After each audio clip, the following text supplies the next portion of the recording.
Coming up on the conclusion of our 23rd year of service to the worldwide amateur radio community, we are This Week in Amateur Radio, your all-amateur radio and technology news magazine and bulletin service of the air. This is edition number 1229 with a release and air date of Saturday, September 17th, 2022. Please take the program to your air following the Q-tone.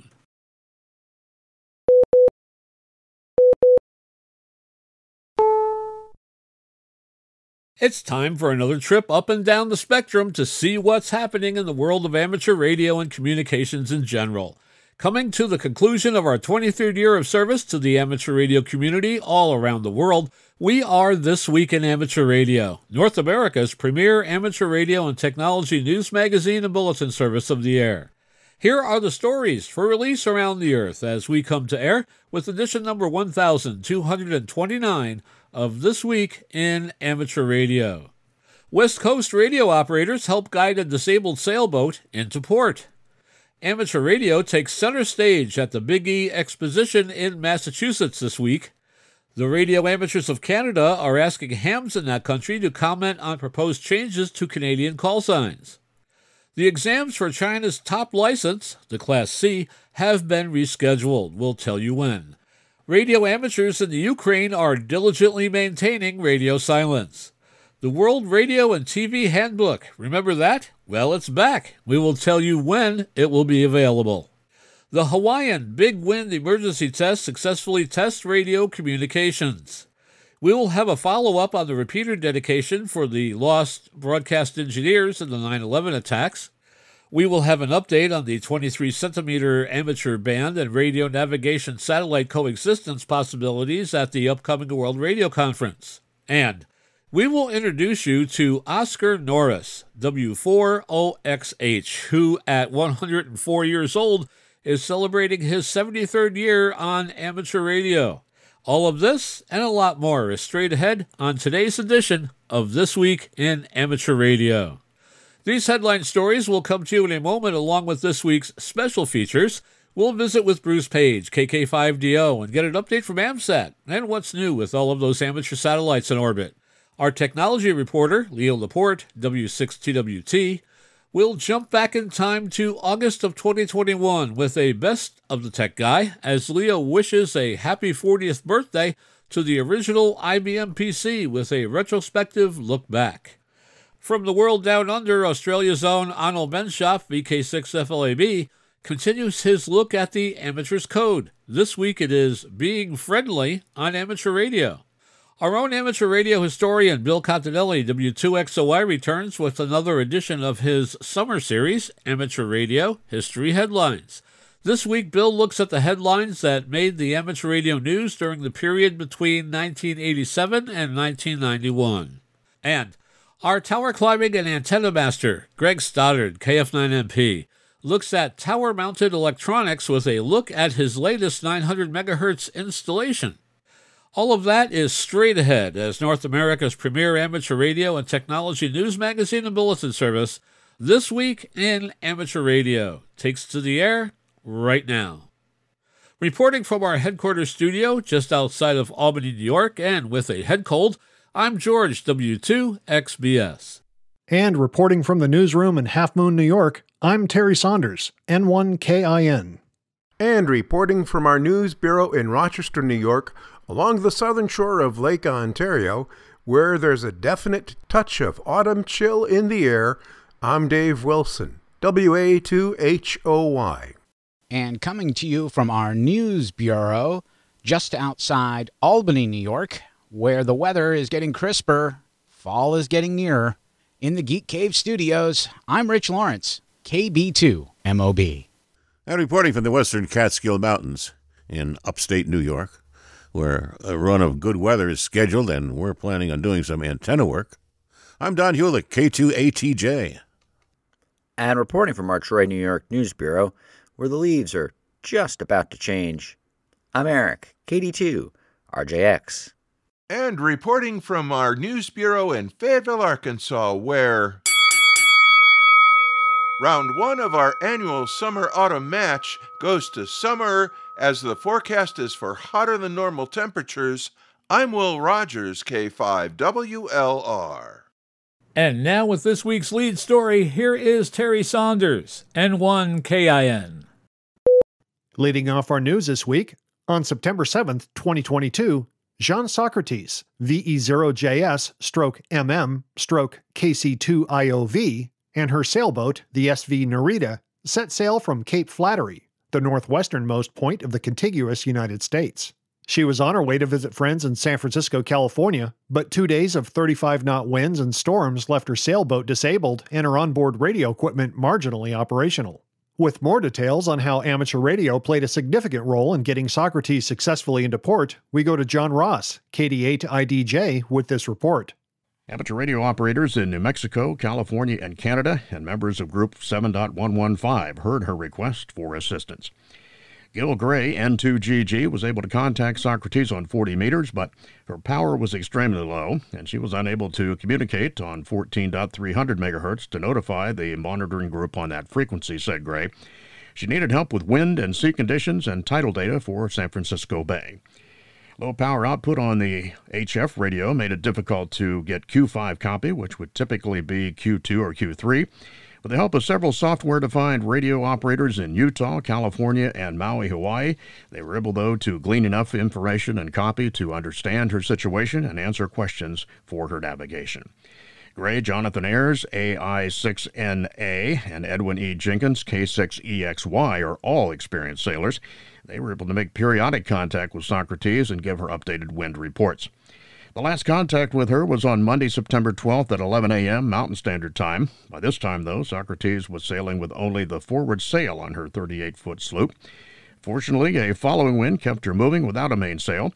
As she approached the Golden Gate Bridge, Socrates was able to use the tidal information passed on by amateur radio operators to make it safely to Berkeley Marina in San Francisco Bay. "I wouldn't call it a rescue," said Socrates, "just good amateur radio assistance, and I'm grateful for their help." Socrates is 81 years old and the oldest person to have ever sailed around the world unassisted. Once her sailboat is repaired, she will again sail, not for records, but for the enjoyment of sailing on the high seas. I'm John Ross, KD8IDJ. Her situation is one of 3 events in early September in which amateur radio was able to provide emergency assistance. More information about Socrates is available on her Facebook page. You are listening to North America's premier news and information service for the amateur radio hobbyist. We are This Week in Amateur Radio.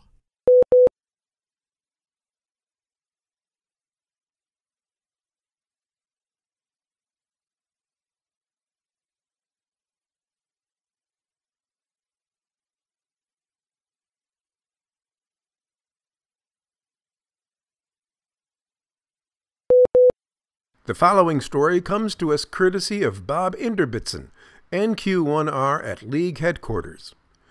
The Big E, New England's Great State Fair, kicked off on Friday, September 16, 2022, and includes Project Big E, a 17-day amateur radio exhibit that runs through October 2, 2022.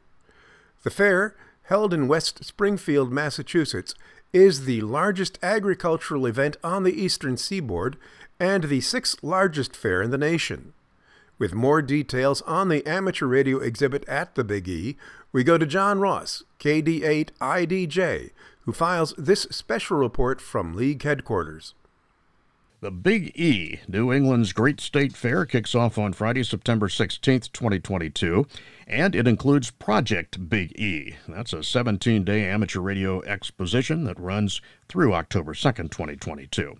The fair, held in West Springfield, Massachusetts, is the largest agricultural event on the eastern seaboard and the 6th largest fair in the nation. Planning for this year's Project Big E was initiated in 2021 by Larry Craneson, W1AST, ARR Western Massachusetts Section Affiliated Club Coordinator and President of the Hampton County Radio Association, HCRA, as well as HCRA members and other interested individuals.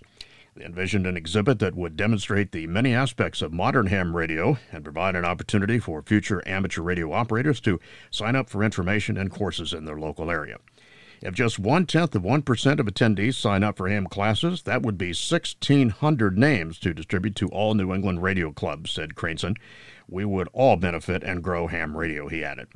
HCRA will operate a special event station, N1E, during the 17-day event, and a donation from Remote Ham Radio will allow N1E operators to access remote stations throughout the entire event.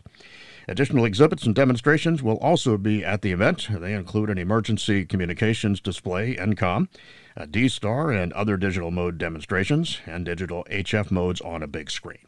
I'm John Ross, KD8 IDJ. A related effort includes the Big E Space Chat, involving a scheduled ham radio contact from the fair with an astronaut aboard the International Space Station. The contact is organized through amateur radio on the International Space Station. At press time, the contact is scheduled to take place in the Big E Arena between September 27th through the 29th. The exact date and time will not be known until a decision is made by NASA approximately a week before the event. Around a dozen youth associated with New England SciTech, or NEST, a STEM learning and makerspace center in Natick, Massachusetts, have been selected to participate in the Big E Space Chat. They will each get to ask the astronaut questions that will be relayed via an ARIS Telebridge ground station, an amateur radio station that will establish radio contact with the ISS and then relay the signals to the student group at the Big E. In addition to making a once-in-a-lifetime contact from the Big E with an astronaut in space, the students are participating in in-person and virtual educational activities over a 12-month period. These experiences include building and launching a beginner-level model rocket, earning an amateur radio license, participating in a basic electronics course, and learning about astronomy, satellite communications, and other space-related science. ARIS mentor and ARRL New England Division Director Fred Kemmerer, AB1OC, is providing overall coordination between ARIS and the Science Education Program component provided by NEST. Ray LaJoy, AA1SE, is responsible for pre-contact programming, as well as the stage audio-video setup at the Big E Arena, a performance venue that can accommodate up to 3,000 people, with an additional capacity for folks to stand. A number of other organizations, both local as well as international, will play critical roles in ensuring a successful contact with the ISS from the Big E venue. A 45-minute pre-contact program will feature inspirational videos about the ISS, space, and previous contacts. Introductory remarks will be made by Kemmerer, Eastern States Exposition President and CEO Gene Cassidy, ARRL CEO David Minster, NA2AA, and NEST President Bob Finney, K5TEC. The Big E project was awarded a grant by Amateur Radio Digital Communications, a private foundation that supports amateur radio and digital communications science and technology. In 2021, the Big E had 1.5 million visitors and over 1.6 million visitors in 2019. Visit the Big E website for additional information. More information about Project Big E can be found at the ARRL New England Division website. Radio amateurs who hold a Canadian certificate and have a Canadian call sign are being asked to complete a survey for Radio Amateurs of Canada, which wants to advocate for changes in policies regarding Canadian call signs. The results of the survey will be used by the RAC to come up with proposals to show Innovation, Science and Economic Development Canada, the governmental regulator. According to the RAC website, hams are being asked to weigh in on questions about special event call sign authorizations, two-letter suffix call signs, the handling of call signs for silent keys, and various special prefix authorizations. The survey will also explore whether it should be mandatory for hams to change their call signs if they relocate to another region in Canada. Hams are also being asked whether call signs with one suffix letter should be issued as permanent personal call signs. This is just a sampling of the issues included in the survey, which opened on August 5th and will remain accessible to hams until September 30th. Though the questions are thorough, they take no more than 10 or 15 minutes to complete. The survey was created by Dave Goodwin, VE3KG, the RAC's Regulatory Affairs Officer. Amateurs holding Canadian call signs wishing to take part in the survey can visit the RAC website for more information. Amateurs in China will soon sit for a technical proficiency assessment being given for those seeking the highest class of the nation's amateur radio license, the C class. With more details on this story, we go to Steve Richards, G4HPE, who files this report from the UK through the facilities of the Southgate Amateur News Service. China is to hold the first exam so far this year for the country's highest class of amateur radio license, equivalent to CEPT HAREC or the USA Extra classes. The exam session will take place in Beijing. There are 3 categories of license in China. Class C permits 1 kilowatt output on bands below 30 MHz and 25 watts above 30 MHz. Class B permits 100 watts below 30 MHz and 25 watts above 30 MHz. And Class A permits 25 watts on bands above 30 MHz only. The Chinese National Amateur Radio Society, CRAC, announced that in order to meet the needs of amateur radio enthusiasts who wish to set up Class C level radio stations, CRAC is scheduled to organise the first amateur radio operation technical proficiency verification assessment at this level in 2022. It will take place on October the 22nd in Beijing, and the specific assessment work is undertaken by the Beijing Radio Association. Radio amateurs who hope to participate in the assessment need to work quickly to register and make their various preparations in order to achieve good results in the assessment. There's more information at tinyurl.com/IARU-Beijing. In the UK, we're fortunate to have online exams that can be taken from home 7 days a week. The situation in most of the world is different. Exams are not available online. Would-be radio amateurs can face a massive hurdle of actually finding and getting to an exam in order to pursue their amateur radio hobby, and there may be only 1 exam session a year held in their country. To give China as an example, someone living in the city of Lanzhou in the northwestern province of Gansu, which has a population of 3.8 million, would have to make a journey of almost 1,500 kilometers to take the exam in Beijing. There is no other choice. The costs involved in undertaking such a lengthy journey will be a major disincentive to upgrading for the average Chinese citizen. C-Class hams are permitted up to 1,000 watts of power on bands below 30 megahertz and 25 watts above 30. The exam will be held in Beijing on November 5th and may be overseen by the Beijing Radio Association. The announcement came from the Chinese Radio Amateurs Club, the National Ham Radio Association, which said the assessment had originally been scheduled for October 22nd, but had to be rescheduled. You're listening to This Week in Amateur Radio, available worldwide as a podcast from our web at www.twiar.net.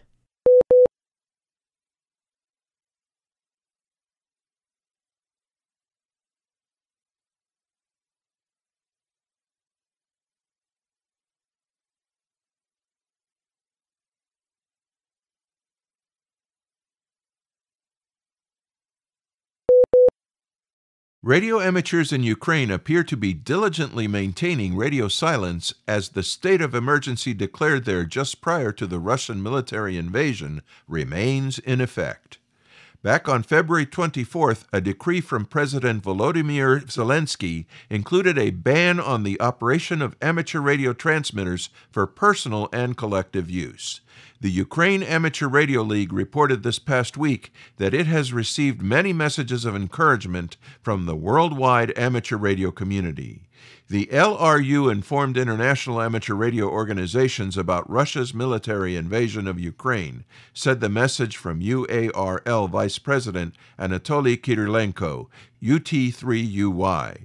To date, there have been many reports from radio amateurs around the world in support of Ukraine. The International Amateur Radio Union has adopted a neutral stance. IARU is an apolitical organization focused on promoting and defending amateur radio and the amateur radio services, the IARU said. The amateur radio service is about self-instruction in communications and friendship between people. IARU Region 1 has said it continues to monitor the development and expects all radio amateurs to follow their national laws and regulations. IARU Region 1 also reposted part of an advisory from the Deutscher Amateur Radio Club HF Committee on February 27th, which states that any radio amateur currently transmitting from Ukraine is risking his or her life. If you hear a Ukrainian station, do not broadcast its call sign, location, or frequency, whether on the band, in a cluster, or on social media. You may be putting lives at risk. The DARC's overarching advice: in the current situation, the best we can do is listen. The next edition of what has been called the world's most comprehensive and up-to-date guide to broadcasting will be published in December 2022 in a printed and a digital version. The Directory of Global Broadcasting was published by WRTH Publications Limited until 2022. The rights have now been transferred to Radio Data Center, based in Freising, Germany. After 7 decades as a book, the World Radio TV Handbook, the Directory of Global Broadcasting, will now also be available as a web app. The directory is an indispensable reference for interested radio listeners, avid DXers, and all those who move professionally in the world of radio, said Gunter Lawrence, founder and CEO of Radio Data Center GmbH, on September 8, 2022. We are pleased that it will also be available online as a web app starting in December of 2022. Radio Data Center GmbH, which is an abbreviation of the German phrase Gesellschaft mit beschränkter Haftung, which means company with limited liability, was created in 2012 to provide professional data delivery and services for broadcast radio-related business and industries. Gunter Lawrence had founded FM List, the world's most comprehensive and up-to-date database of FM broadcasting, already in 1986. It went online in 2005 at fmlist.org and was soon followed by MW List, its counterpart for medium wave and shortwave broadcasting. Oliver Schmidt is CEO of Radio Data Center and chairman of the board of UKW-TV Arbeitskreis, the organization that owns FM List, and publisher of Sender Tabella and the European Radio Guidebooks. The worldwide Radio Data Center team defines their work, which extends the community-supported databases to professional level, as being cartographers of the global radio landscape. Visit www.wrth.org for more information. Makani Ino, Hawaii's big wind hurricane exercise on July 16, 2022, successfully tested amateur radio equipment and the skill of operators in a disaster environment. With more details on the Hawaiian exercise, we go to John Ross, KD8IDJ, who files this special report. Highlights of that drill included participation of 112 stations, 256 WindLink traffic messages to served agencies, 127 voice contacts from spokes, 125 WindLink traffic messages from spokes, and 10 voice traffic messages to served agencies. That drill was designed to test the ability of amateur radio operators in establishing emergency communications during a widespread disaster. Makani simulated severe infrastructure failure as a hurricane impacted every island's electrical power grid, internet service and cell phone service. High winds, catastrophic rains, and storm surges on the coastal lands produced flooding in many areas. The timing of that drill could not have been better. Early in the morning on July 16th, before the exercise began, Tropical Storm Darby was making a run towards the islands. The National Weather Service issued a tropical storm warning, and the Hawaii Emergency Management Agency activated its EOC. While high wind surf warnings were issued throughout the weekend, the storm weakened and did not reach hurricane strength. Hawaii Amateur Radio Emergency Service Public Information Officer Michael Miller, KH6ML, said that not only were the numbers impressive, but participation in the exercise was excellent. I was glad to see all of the participating agencies working well together, helping build leaders and train amateur radio operators, said Miller. Also, a special thanks to the Hawaii Emergency Management Agency for a very engaged emergency operations center, he added. I'm John Ross, KD8IDJ. The next Hawaii Aries drill is the ARRL Simulated Emergency Test, which will involve an extreme tsunami. The event is set for October 1st, 2022. Here's a quick follow-up to a story we brought you last week. The New England Emergency Communications Network, which links 90 amateur radio service repeaters in the northeastern United States, brought a new digital repeater on the air on Sunday, September 11th. The data is not insignificant, as he put the 2-meter into full-time operation on the air. Andrew N1MYY read a statement acknowledging the anniversary of the terror attacks. A broadcast engineer himself, Andrew dedicated the repeater to the 6 broadcast engineers who died that day when the World Trade Center was destroyed. They were Donald DeFranco of WABC-TV, Bob Pattison, and Isaias Rivera, both of WCBS, and 3 hams who became silent keys that day: Steve Jacobson, N2SJ of WPIX-TV, William Steckman, WA2ACW of WNBC, and Rod Coppola, KA2KET of WNET-TV.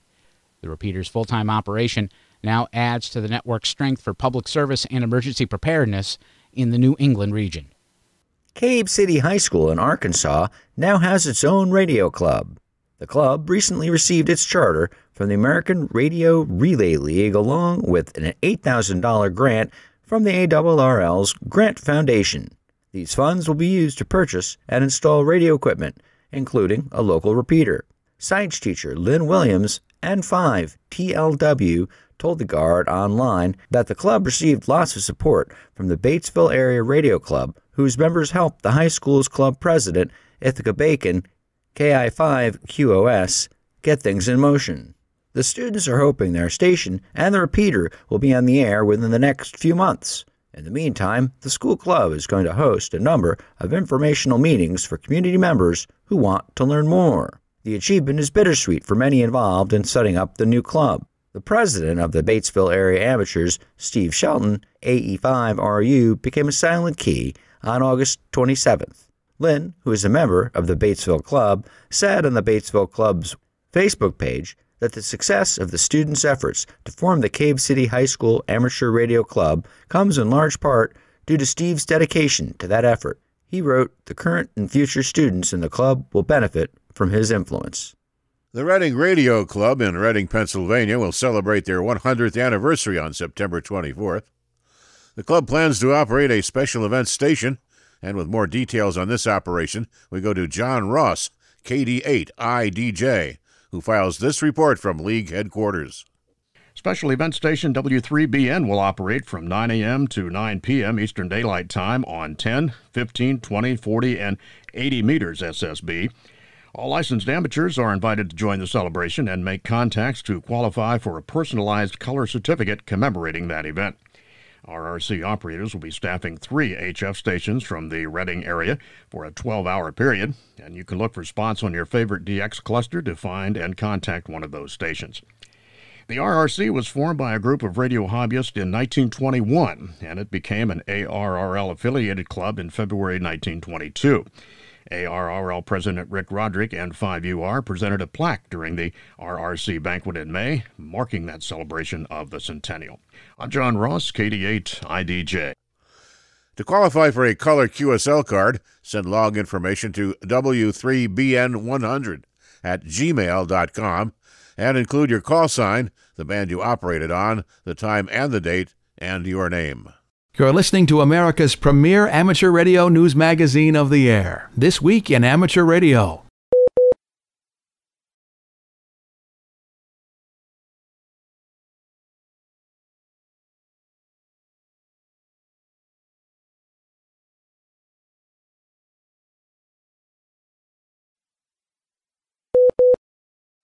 And now with the latest technology news and commentary from Petaluma, California. This Week in Amateur Radio is proud to present Leo Laporte. You got Leo right now. Your personal tech guy. Happy birthday to the IBM PC. It turned 40 on Thursday.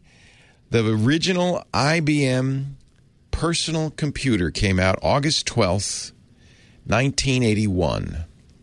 A skunkworks project from the big computer company. Personal computers up to that point were really small companies, little startups trying to make personal computers. Things like the MITS Altair, which was out of a little company in Albuquerque, New Mexico, called MITS, that was making it. I think it was a kit originally, and then they I think you could buy it assembled at some of the early computer stores like the Byte Shop. And then, Apple came along with the Apple I and then the Apple II in the late 70s. In fact, Apple very famously took out a full-page ad in the Wall Street Journal when IBM announced its PC, saying, "Welcome, IBM." Seriously. Yeah, you know what? I think they were serious, even though Steve Jobs was no fan of Big Blue, as IBM was known, because they were, the stuffy, guys with little black ties and short-sleeve white shirts with pocket protectors and little black glasses. They were the business nerds, and Steve was creating a hippie computer company with Apple. The technical name for the IBM PC, it was developed as a skunkworks project out of Boca Raton, Florida. That was like away from the headquarters, the IBM headquarters in Armonk, New York. They were off doing their own thing, and they did made some interesting choices. They did basically, it was off the shelf hardware, kind of pretty stock, nothing special. They decided that they needed an operating system. Microsoft convinced them that they should be the ones to create the operating system. It's kind of a famous story of IBM coming out to a little Monterey company, digital research, that had been making something called DR-DOS for Apple computers, and said, we'd like you to make our operating system for IBM PC. And Gary Kildall, the founder of DR-DOS, was actually flying around. He was an avid amateur pilot, flying around. He couldn't be bothered to meet with the IBM guys, so they said, "Oh, well, never mind." And they went up to Redmond, Washington, a little company called Microsoft, which had done some stuff like BASIC for the original MITs Altair, and they said, "Would you like to do it?" Bill Gates, canny as ever, actually this might have been his first really canny deal, said, "Oh yeah, we've got something for you." Then sneakily went out and acquired a disk operating system for the chip that IBM was using, the 8088, from another company, Seattle DOS. They never told them that what they were buying was going to be the operating system for what would be, as everybody expected, the biggest computer in history. Because once IBM put its might and muscle behind a personal computer, well, that means they're here, Once the big iron company, the mainframe company, said, "Yeah, personal computers," oh, that was it. So Bill got it for a song, turned around, maybe, I don't know, they might have modified it slightly and sold it to IBM. But he did something else very smart.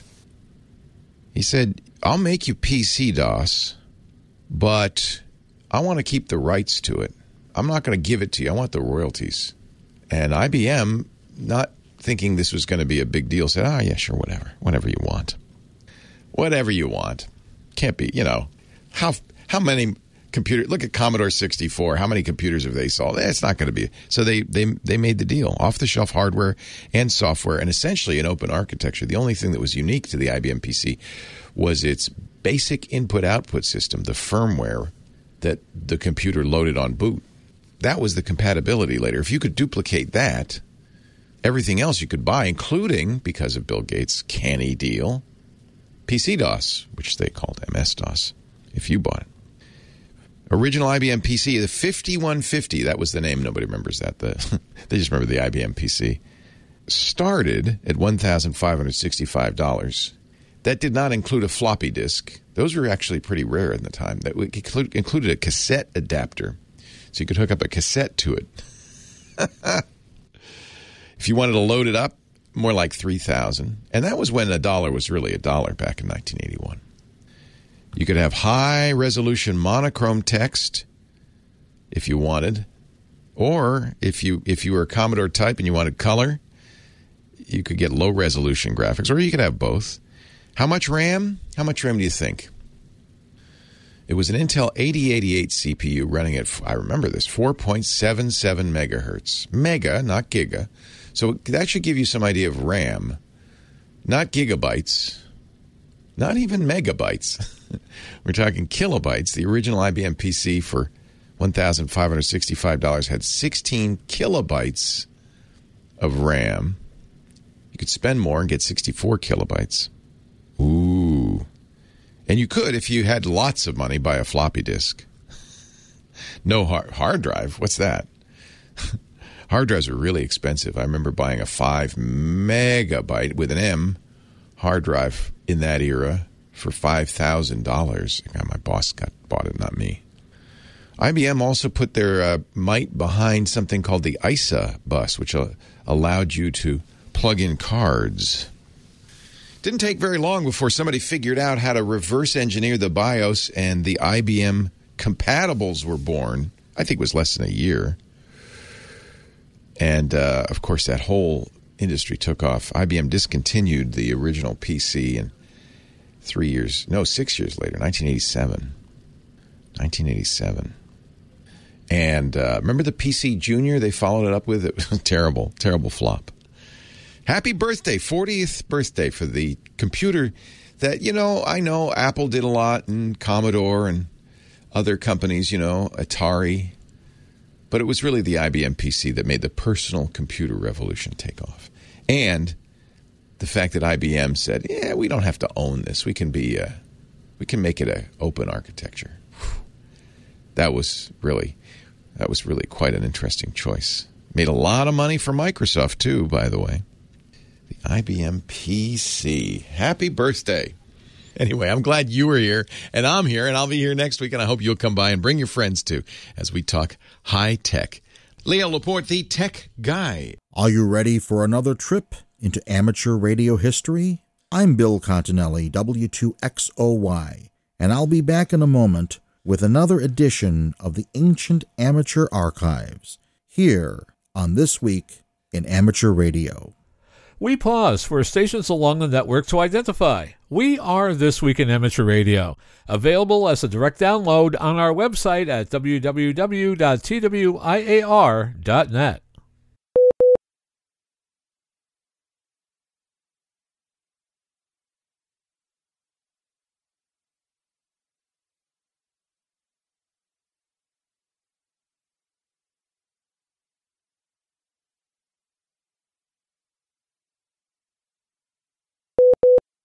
This is Bill Continelli, W2XOY, with Amateur Radio History Headlines. 1987. Novices and technicians get 10-meter sideband privileges from 28.3 to 28.5 megahertz. Novices also get phone operations on portions of the 220 and 1296 megahertz amateur bands. The Element 3 written exam is broken into two segments, Element 3A for technicians and Element 3B for generals. Technicians who pass their exam prior to March of 1987 can get permanent credit towards the general written exam. 1989. Amid growing calls for a code-free license, the ARRL comes out in favor of one. The ARRL's version, however, does not include voice privileges on 2 meters. 1990 through 1991. Mars operations increase as amateurs become involved in Operation Desert Shield and Desert Storm. As the war in Kuwait increases, tens of thousands of Americans discover shortwave radio to get the latest news. This has been Amateur Radio History Headlines with Bill Continelli, W2XOY, for This Week in Amateur Radio. In the USA recently, 2 rescue stories were reported, which are great examples of why amateur radio is important in this field. The first story occurred in Wisconsin. Scott Strecker, Kilo Golf 9 India Victor, said that he found himself able to help a fellow ham in distress. Scott is a member of the Chippewa Valley Amateur Radio Club in Wisconsin and said that on Friday, September the 2nd, 2022, he was working from his home office. While working, he has VHF radios on low volume to monitor channels in the background. Recently, he got into the All-Star Digital Voice mode, using his own node as a hotspot. He uses this to monitor the FM38 system, which is All-Star node 2495, at his location in the southern part of Wisconsin. At about 7:45 a.m., he heard the All-Star node come up. An individual in distress was asking for assistance to get an ambulance to him. It was a radio amateur in Brown Deer, Wisconsin. He had slipped on his bathroom floor and went down so hard that he couldn't get up, but luckily he happened to have his handheld radio with him. He did not have access to a telephone and he lived alone. Scott made contact and then called the Brown Deer Police Call Centre. The dispatcher got the fire department rolling and then started asking Scott for more details. He had the dispatcher on speakerphone and he could hear the distressed ham's responses to the questions. Being on a handheld and lying down, the signal was at times noisy. At that time, both the other Ham and Scott used ITU phonetics to get accurate information out. Scott said that all the time he'd spent practicing procedure on the amateur radio emergency services nets made it second nature to him. The dispatcher was also able to understand the information without Scott having to repeat it. Scott commented that it felt good to help out. He also realised that it was due to his monitoring that he was able to hear the call for help. Scott suggested to his fellow amateurs that if they were not participating in their weekly local ARES net, he would encourage them to do so whenever they can. In addition to Strecker's story, two newly licensed radio amateur operators, Shannon Vore, Kilo 7 Golf Victor Golf, and CJ Butchard, Kilo 7 Golf November Golf, also had a rescue story to share. On September the 3rd, 2022, in the Rocky Mountains in northwest Idaho, they were out for a weekend of four-wheeling in their Jeep. The area is an extremely mountainous region with no towns, very few people, no facilities and no cell phone coverage. The nearest airfield is Horsehaven Trail, an unimproved dirt strip that's severely eroded and covered with rocks and debris. At about 4:30 p.m, Vore and Butchard were taking a break when they were approached by a truck that notified them of an accident involving two teenage girls. The accident scene was just a few miles away, and when they arrived it was clear that the teenagers were critically injured.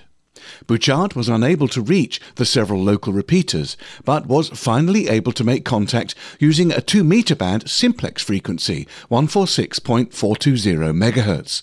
This frequency is popular with amateurs in the Coeur d'Alene area, about 20 miles from the accident site. While Butchard and an off-duty emergency medical technician were administering medical aid to the teenagers, Vore took over radio operations. The call for emergency assistance was picked up by a local radio amateur, John Tapero, Kilo 7 Juliet November Tango, who immediately called 911 and transmitted that 146.420 MHz should be used only for emergency traffic. For nearly 2 hours, Vore and Tapero kept the radio relay up to the 911 dispatcher, advising the condition of the injured and the approaching poor weather.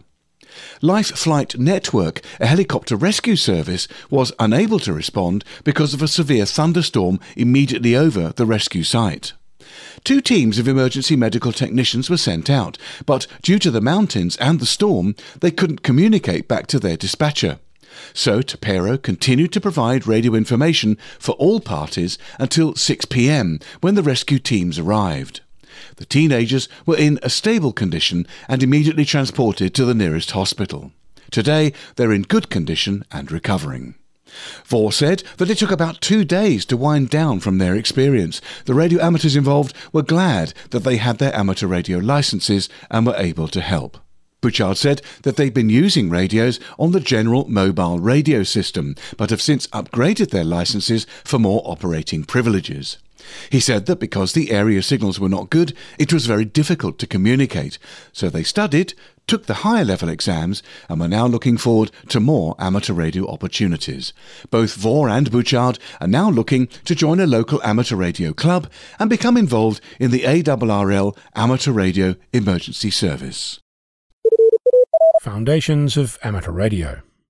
The 4th clause of the original Amateurs Code, published in 1927, has a lot to say about the tone of amateur radio.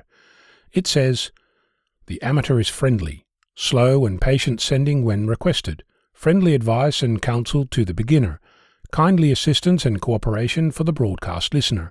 These are the marks of the amateur spirit." The 2022 ARRL Handbook tweaks that into, "The radio amateur is friendly, slow and patient operating when requested, friendly advice and counsel to the beginner, kindly assistance, cooperation and consideration for the interests of others. These are the hallmarks of the amateur spirit." The ARRL website adds a pronoun and updates some of the language. The radio amateur is friendly. He/she operates slowly and patiently when requested, offers friendly advice and counsel to beginners, kind assistance, cooperation and consideration for the interests of others. These are the marks of the amateur spirit. I'm not quite sure what the idea behind this change is. The original referred to slow and patient sending in an era when that meant slowing down your Morse code. I'm not sure what operating slowly means, unless it's asking the amateur to speak slowly, or to operate their fixed-speed FTH station slowly. Hardly the same thing as reducing the speed of your Morse key. There's also a reference to the broadcast listener, something which we refer to as shortwave listeners today. Essentially, be kind to the people around you and accommodate their limitations when you are asked, which is what the rest of the words have been morphed into. I think that being friendly and patient is a worthy aim, and I don't think that it should be requested. The original used the word friendly twice, added kindly, and used counsel, advice, assistance, and cooperation. All this is collaborative language, encouraging the amateur to participate and being friendly and considerate when they do. I also note the difference between a mark and a hallmark. The word hallmark means a mark stamped on articles of gold, silver, or platinum by the British assay officers, certifying their standard of purity. I think that certifying friendliness to a standard of purity is a worthy objective, and I think that using the word hallmark instead of mark elevates the clause to a standard worth achieving. I think that the 2022 ARRL Handbook use of the word hallmark is an example of an improvement of the code that should be embraced. With that in mind, removing the superfluous pronouns, given that the radio amateur encompasses anyone with a license, here's an alternative for the fourth clause of the amateur's code. The radio amateur is friendly, patient, offering friendly advice and counsel to the beginner, kindly assistance, cooperation, and consideration for the interests of others. These are the hallmarks of the amateur spirit. It's a little longer than I'd like, but I think it leaves less room for ambiguity in the notion of operating slowly, and it no longer requires that someone needs to ask for an amateur to be patient. I think that overall it encourages good behaviour in a world where we can bash out an angry reply at the whim of the nearest keyboard. What do you like about this version, and what would you change? I'm Ono, Victor Kilo 6, Foxtrot Lima, Alpha Bravo.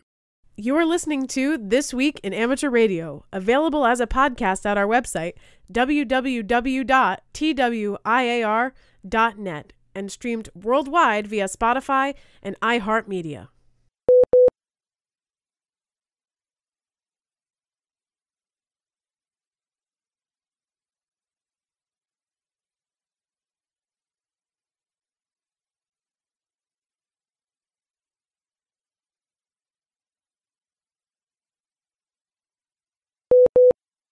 AMSAT News is here this week from Bruce Page, KK5DO, and this week we'll talk about the mystery of the Doppler effect in satellites.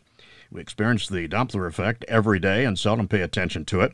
You hear emergency vehicles approaching and pass you. You hear a jackhammer as you're driving past a construction site. All of these create the Doppler effect. It happens when there is a change in pitch or frequency from either the object that is moving and you are standing still, or you are moving and the object is standing still.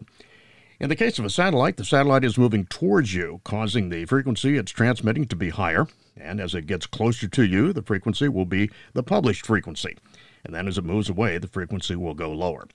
When operating a satellite, you'll want to technically adjust both your transmit and receive frequencies. However, sometimes with HTs, that's a bit tricky and more difficult to do both.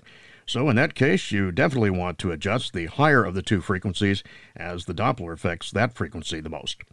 Next week on AMSAT News, more tips on how to manage Doppler with your radio. It's time now for the weekly propagation forecast report, brought to us each week by Tad Cook, K7RA, up in Seattle, Washington, who reports that this week solar activity bounced back this reporting week, which covers September 8th through the 14th, when the average daily sunspot numbers jumped from 68 to 92.7, and the average solar flux went from 125.8 to 141.3. Fewer coronal mass ejections and flares were evident, with the average planetary A index declining from 24.6 to 10.7, and the middle latitude numbers went from 17.4 down to 10.6. New sunspot groups did appear this past reporting period, one on September 8th, 3 of them on September 10th, and one more on September 13th. Total sunspot area, measured in millionths of a solar disk on September 12th through the 14th, rose from 370 to 870 and then took a jump to 1,240, the highest value in over a month. The sunspot number was highest on September 10th at 122. Taking a look back during this week 2 years ago, there were no sunspots at all, and average daily solar flux was only 69.7, over 56 points lower than this week, demonstrating the continued progress of solar cycle 25. The latest forecast from the space weather folks at the Offutt Air Force Base shows predicted solar flux peaking at 150 on October 9th, but with flux over the next few days following our newscast shows less optimistic numbers. So, taking a look at the predicted values on September 17th, it will be 135, and then 125 on September 18th and 19th, 120 on September 20th all the way through the 29th, and 125 on September 30th through October 6th. Taking a look at the predicted planetary A index, it shows moderate levels of geomagnetic activity until October 1st and 2nd.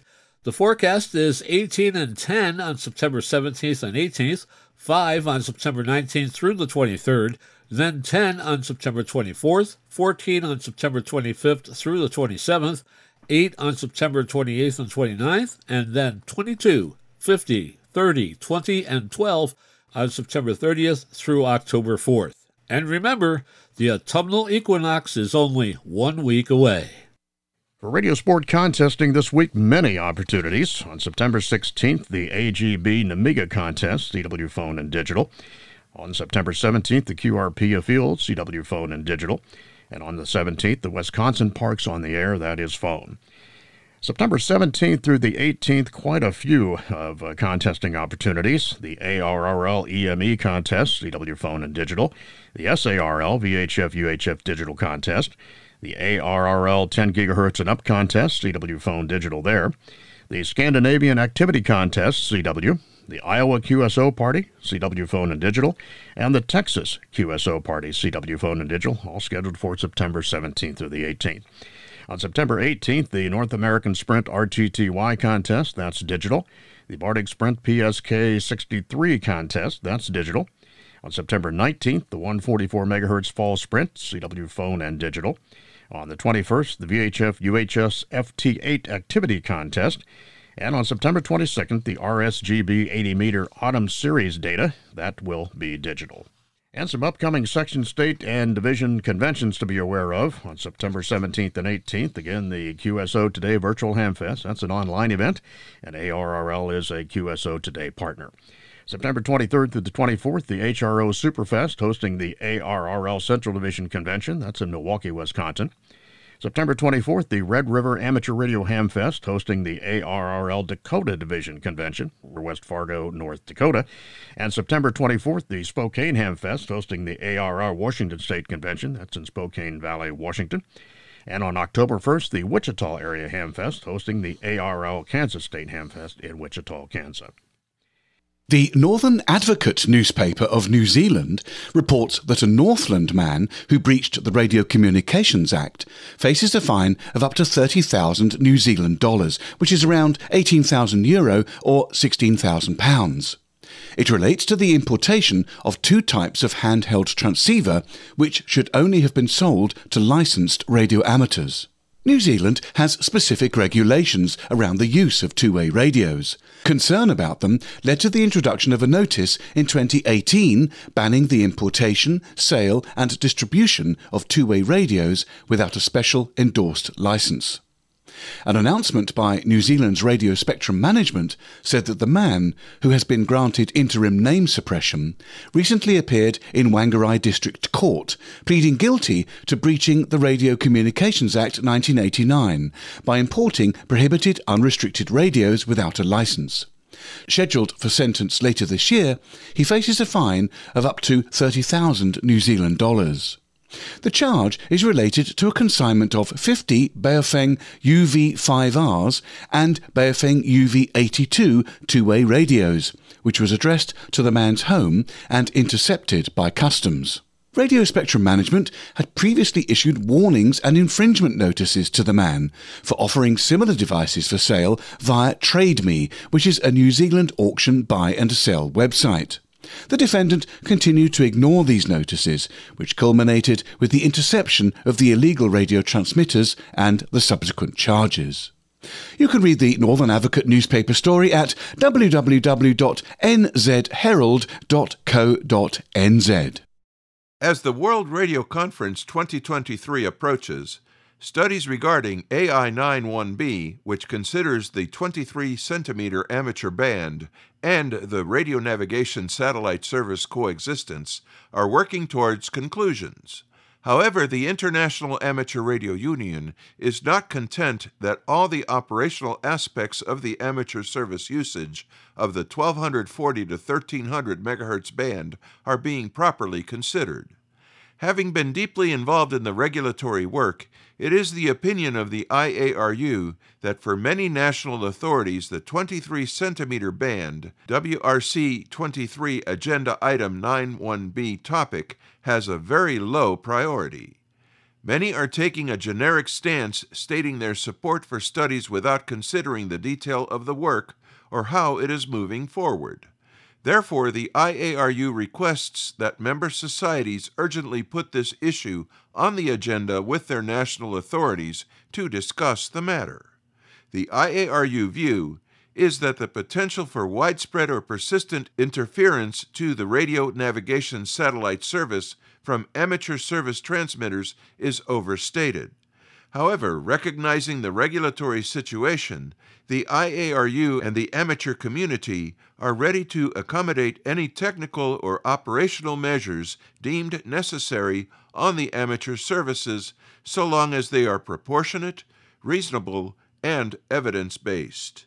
The IARU believes that a careful compromise needs to be found in the outcome of the work and the execution of WRC 23 Agenda Item 91B that properly takes account of the low likelihood of interference events occurring whilst allowing both the amateur services and the radio navigation satellite service to develop in the band.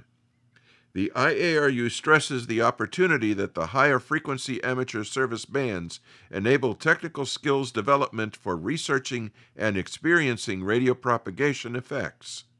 The 1240 to 1300 MHz band is important for the amateur radio service, being the lowest allocation for radio amateurs on which typical microwave propagation can be experienced. Access to these frequencies is facilitated by commercially available equipment and provides a bridge-building motivation to become involved in more specialized higher-frequency microwave and millimeter wave operations, providing the self-training which is at the heart of amateur radio. We pause for stations along the network to identify. We are This Week in Amateur Radio, your amateur radio and technology news magazine of the air, available as a podcast on iTunes, Google Play, iHeartMedia, and Spotify.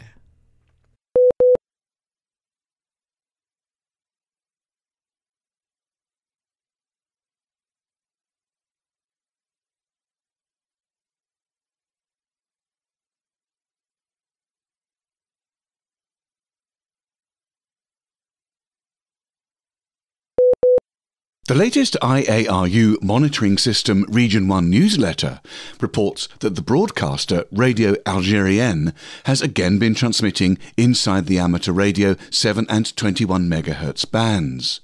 The newsletter says that although the carrier of these transmissions is located at the extreme end of these amateur bands, the lower part of the modulation of their AM signals is received on frequencies allocated to the amateur radio service.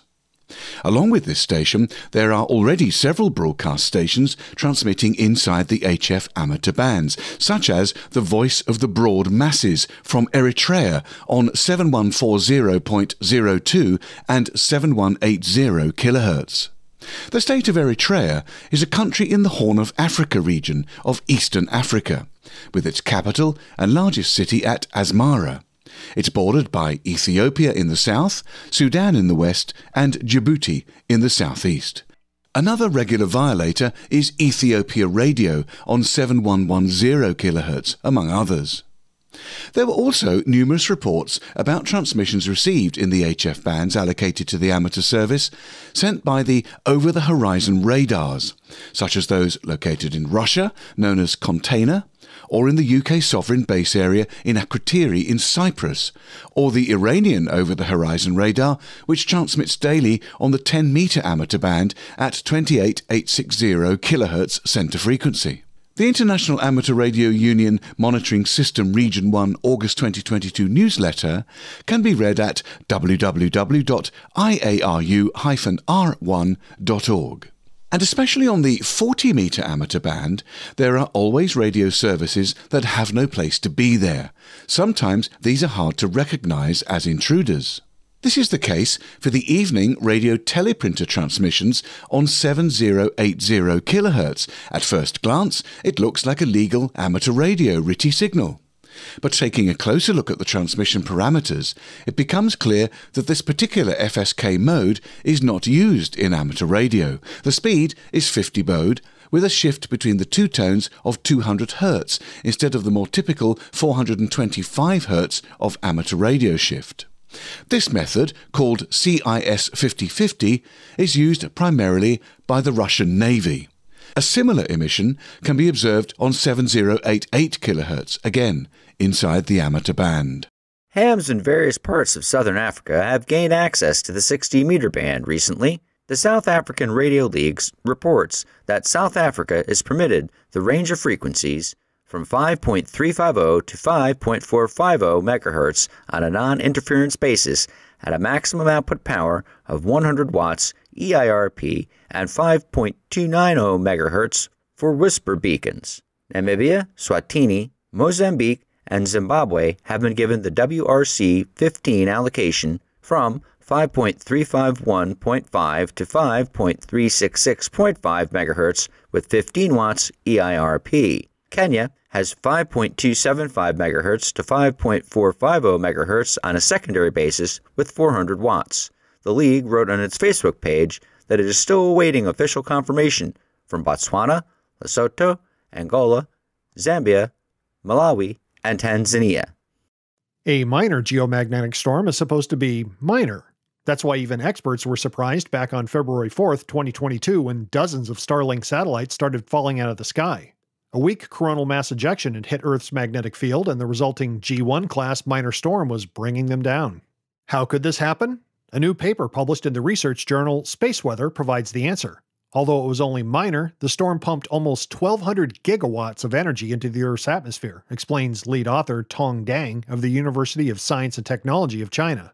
This extra energy heated Earth's upper atmosphere and sharply increased aerodynamic drag on the satellites. SpaceX launched the satellites from Cape Canaveral on February 3, 2022. 49 Starlink satellites were crowded inside the Falcon 9 rocket. Less than a quarter would survive. As was SpaceX's practice at the time, the satellites were deployed at an altitude of 210 kilometers, their first stop en route to an operational altitude near 600 kilometers. In the satellite business, 210 kilometers is considered to be low, barely above the atmosphere. SpaceX starts there in case any satellite malfunctions after launch. From 210 kilometers, a bad satellite can be easily deorbited. A little too easily, as it turns out. Using a physics-based computer model named Thermosphere-Ionosphere Electrodynamics General Circulation Model, otherwise known as TIE-GCM, Dang and his colleagues simulated conditions during the storm. As geomagnetic energy heated Earth's atmosphere, the air density at 210 kilometers increased globally by 20%, with hotspots as high as 60%. Starlink dodged the worst spots. The satellites did not hit any of the 60% regions, says Dang, but that didn't save them. The weaker 20% enhancements were enough to bring down 38 out of 49 satellites. To prevent a repeat, SpaceX has started launching to 320 kilometers instead of 210 kilometers. Earth's atmosphere has to reach that much higher to drag the satellites back during a geomagnetic storm. Since the change, more than 1,200 additional Starlink satellites have been launched on 24 rockets without incident. There's still danger, though. Air density at 320 kilometers is an order of magnitude less, but it's not completely safe, cautions Dang's co-author, Zhihao Li, also from the University of Science and Technology of China. During an extreme geomagnetic storm, density could increase from 200% to 800%, even at these higher altitudes. Extreme storms may be in the offing. Young solar cycle 25 is just getting started. The profusion of minor storms we're observing today will intensify in the years ahead, especially as we approach solar max around 2025. Elon Musk's note to self? Check the space weather forecast. Ofcom, the UK spectrum regulator, is proposing to make some new spectrum available for use by the Police Service of Northern Ireland. The spectrum will enable new technology that will modernise the PSNI's communications systems. The PSNI manages its own radio communications network, which supports approximately 20,000 users, including the police, fire and ambulance services. The existing PSNI network has a limited data capability and cannot match the bandwidth offered by modern mobile communications technology. Therefore, the PSNI is seeking to transition to new technology to enable fast, safe and secure communications for use in live situations and emergencies. Ofcom are proposing to make 733 to 736 MHz paired with 788 to 791 MHz and 876 to 880 MHz paired with 921 to 925 MHz available for use by the PSNI. These bands are currently unused in Northern Ireland, and Ofcom comment that alternative uses in these bands are unlikely. There's a consultative process regarding these proposals which closes on the 17th of November 2022. Take a look at www.ofcom.org.uk/consultations and statements. According to the IEEE Trade magazine, a United States agency has begun tackling a long-standing challenge that comes with the use of electrically small antennas. While these antennas are space-saving assets that are noticeably shorter than the wavelengths of the signals they handle, the antennas themselves have significant limitations. As they get smaller, they lose bandwidth and radiation efficiency. These antennas have been in use for many decades and can be found, for instance, on satellites. Researchers with the United States Intelligence Advanced Research Projects Activity Agency have begun a 4-year project to surpass these kinds of limitations. The initiative is called the Effective Quantitative Antenna Limits for Performance Program. Program Manager Paul Kolb told the IEEE Spectrum magazine that within 3 years, the teams must show that they have an actual antenna with a 6 dB gain in performance over existing electrically small antennas. The ultimate goal is to establish a 10 decibel gain in antenna performance in the HF and UHF bands.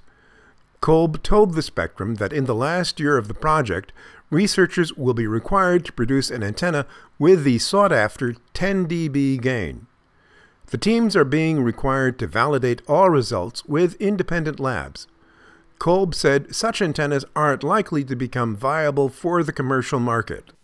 Germany is hoping to make it easier for people to get involved in amateur radio by adding a third class of license at the entry level with low power and restricted operations. Germany's Federal Ministry for Digital Affairs and Transport said in a press release that the proposed N-class license would have a greatly simplified test concentrating on regulations, operations, and basic technology. Germany's other two classes are the A, or full class, and the E, which is novice, or intermediate class. A report on the ICQ podcast noted that N-class licensees will have access to 2 meters and 70 centimeters using no more than 10 watts EIRP. Ronnie Jerk, DG2RON, said in the report that the beginner class is designed to comply with international requirements. N-class holders will also be permitted to use hotspots and other radio devices they have built themselves. According to the Federal Ministry, the new regulation could be in place as early as November of this year. We pause for stations along the network to identify. We are This Week in Amateur Radio, available as a direct download on our website at www.twiar.net.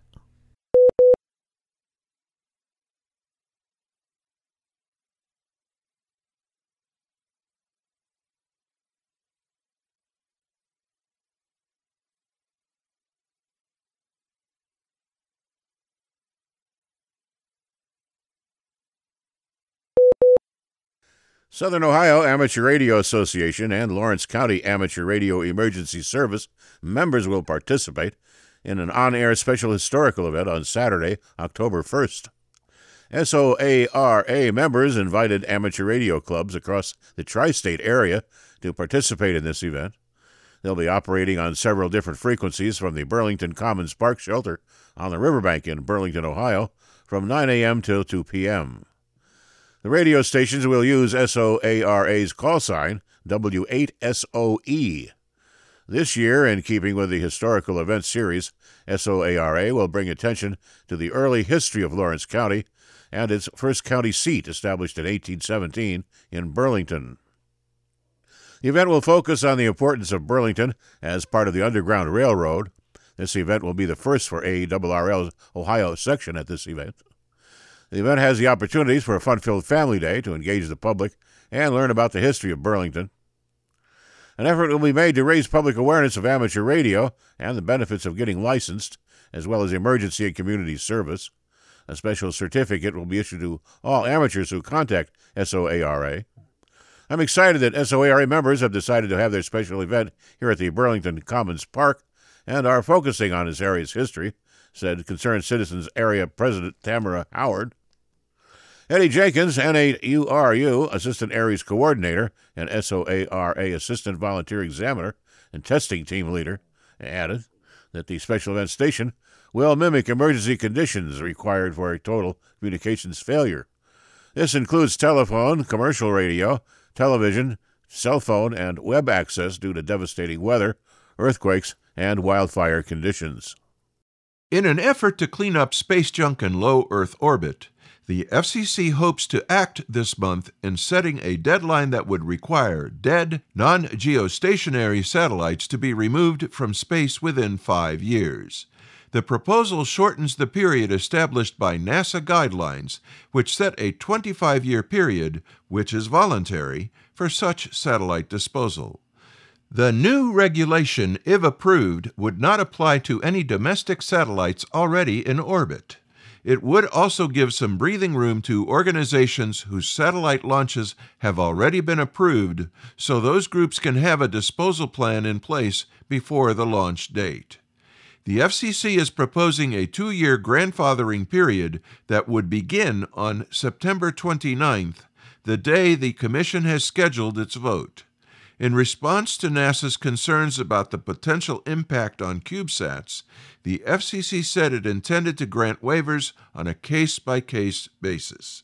FCC Chairwoman Jessica Rosenworcel said in a post on Twitter, "Our space economy is moving fast. For it to continue to grow, we need to do more to clean up after ourselves so space innovation can continue to expand." The Radio Society of Great Britain has made some announcements following the death of Her Majesty Queen Elizabeth II. Firstly, the Society will be closing RSGB HQ and the RSGB National Radio Centre on Monday the 19th of September, the day of the Queen's state funeral, as a mark of respect. Secondly, in response to requests from radio amateurs and after contact from Ofcom, the regulator, the RSGB will be making available a special regional secondary locator of the letter Q for Quebec. Any licensed radio amateur may choose to use this within their call sign to show their respect for the Queen if they wish to do so.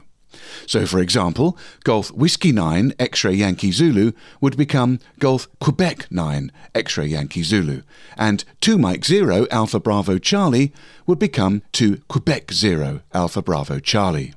It's available from Wednesday the 14th of September until the end of official national mourning on Monday the 19th of September 2022. Radio amateurs will need to download the Notice of Variation to their licence, which is available from the RSGB website at www.rsgb.org/NOV. The RSGB has also announced that it's bringing its Jubilee activities to a close as a mark of respect for the Queen. The Society's website is being updated, and the Innovation 70 Award has been cancelled. Any radio amateur who's collected contacts between the 1st and the 30th of June 2022 for the Jubilee Award 70 may still submit their application to the RSGB Awards Manager before the 31st of October. Details of how to do so will remain on the awards section of the RSGB website at www.rsgb.org/Jubilee. Won't be long now before 1,500 pounds or 680 kilograms of equipment for the T-88WA-D expedition arrives in the Republic of Palau in the western Pacific Ocean. The ship sets sail on September 7th. The operators, members of the Western Washington DX Club, are to leave the U.S. at the end of October. They are Justin, K5EM, Jack, N7JP, Robert, N7QT, Brian, N9ADG, and Robin, WA7CPA, the only YL in the group. The expedition will take place inside an operating bungalow between November 2nd and the 14th, using 3 stations and 6 antennas. One hex beam will be pointed towards Europe, another one towards North America. The group writes on their page of QSZ.com that they're hoping to make the first activation of 60 meters from Palau and be lucky enough to give EU contacts on the low bands. And now, with his segment on tower climbing and antenna safety, here is Arizona's own Greg Stoddard, KF9MP. One question I got via email concerning tower-mounted electronics and where to start. Here's what I did on my latest 900 megahertz install. Concerning feed lines, I use the 900 megahertz band for a one-way link between my recording studio at home and the local repeater for airing This Week in Amateur Radio. Feed line loss at 900 megahertz is horrible unless you intend to spend lots of money on pressurized semi-rigid feed line. One solution to this problem is to mount the electronics on the tower and limit the feed line to, say, 2 or 3 feet. It's easy to run 115 volts AC up the tower. Make sure the wires you choose to install are the outdoor type with 3 wires. Also check with the tower owner to be sure it's legal to do so. Probably any lighted or registered tower would require you to run the power wires through conduit. Actually, running conduit on the tower is rather easily since it's generally in a straight line. Okay, so you've installed the power to the place where you intend to mount the electronics and antenna. Your next job is to find a suitable cabinet. If your space requirements are small, like the size of a small HF rig, you're in luck. For those needing to obtain and tower mount a larger cabinet, here's how I handled a couple of those projects. First, we gathered all the equipment to be put in the cabinet on the tower and arranged it to take up minimal space but allow sufficient cooling airflow. Then we located a cabinet that came close to the size and height and width. I took it to a local welding shop and had them cut all the way around the outside, splice in 5 inches of steel to make it deeper.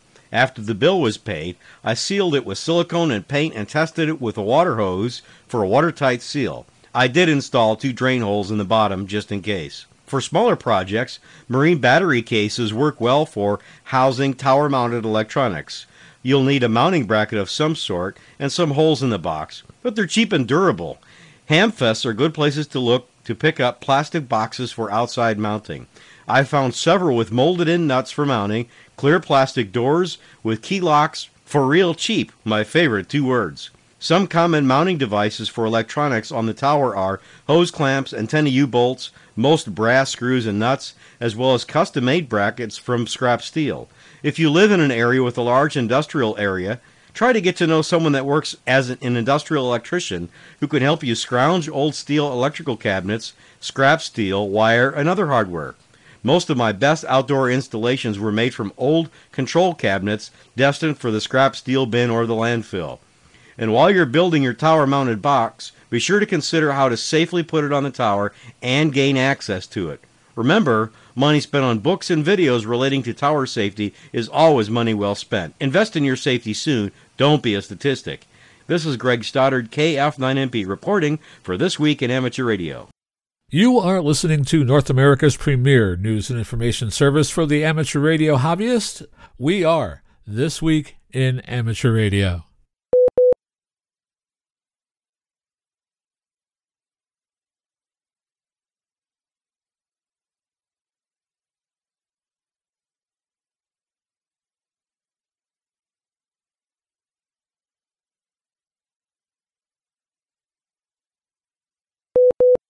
And finally this week, ARRL member Oscar Norris, W4OXH of Gastonia, North Carolina, will turn 105 on September 25th, 2022, and he's still on the air.